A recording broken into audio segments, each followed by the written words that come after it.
Batemos no recorde, nunca o dólar tinha chegado ao patamar de R$ 6. E não há previsão de baixar. Porque eles estão enviando agora para o Congresso esse pacote e vai ser aprovado em partes. O Congresso não vai aprovar aquela taxação de riqueza que o governo estava contando para contrabalançar essa média de Lula junto à classe média, sem querer fazer trocadilhos. Porque o objetivo foi esse, tentar reconquistar a classe média que se entregou de braços para os conservadores. O PT perdeu a classe média e esse gesto foi para tentar reconquistá-la. Mas, para que o estouro da boiada não seja ainda maior, aí vamos taxar os ricos, não vai passar no Congresso. Ou seja, o rombo vai aumentar. Daí ele fala em 70 bi nos 2 próximos anos, é pouco, e não vai chegar a isso. Daí ele fala em quase 400 bi até 2030, mas peraí, tem eleição em 26, a gente sabe quem vai ser eleito, já estão calculando os cortes e a economia até 30, quando tem uma outra eleição. Quer dizer, então, o pobre do Haddad não tem o que fazer. Por quê? Porque é um presidente fora do controle. E aí? Mas hoje o IBGE informou que o terceiro trimestre, em relação ao segundo, o PIB cresceu 0,9. Pode até ter crescido, tenho minhas dúvidas. Pela primeira vez na história do IBGE, botaram um militante político para comandá-lo. E a projeção não é mais 2,8, 2,9. O PIB de 2024 deve crescer 3,2.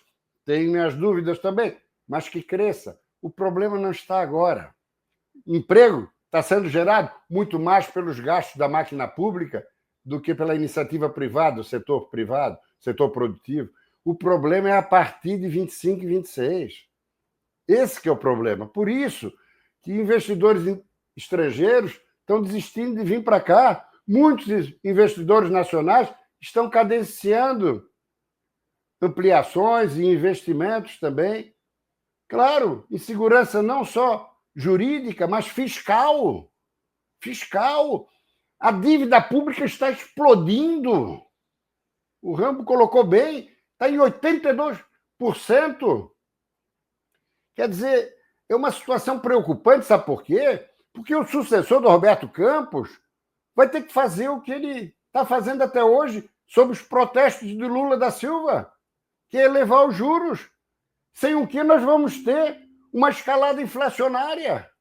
E aí o que vai acontecer? Os preços vão aumentar e vão aniquilar o poder de compra, o poder aquisitivo de quem, especialmente do trabalhador, do mais desfavorecido, para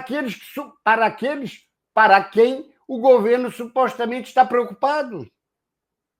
Quando, na verdade, ele praticou o gesto, foi para a classe média. Então, está uma bagunça geral. Para fechar o raciocínio, eu só diria o seguinte: estão mais perdidos do que cego em tiroteio. E vai chegar numa situação tal, se nenhuma correção de rota for feita, entende? Nós vamos chegar numa situação tal, lá em 2026, vejam as estatais, o presidente dos Correios falando em insolvência, estava no azul com Paulo Guedes. Veja a Petrobras, ainda teve um episódio do Petrolão, aquela roubalheira toda. Petrobras está deficitária. De modo que o quadro é preocupante. Eu gostaria de estar aqui elogiando a economia do país, porque isso seria melhor para o Brasil. Mas, infelizmente, nós estamos aí descarrilhando.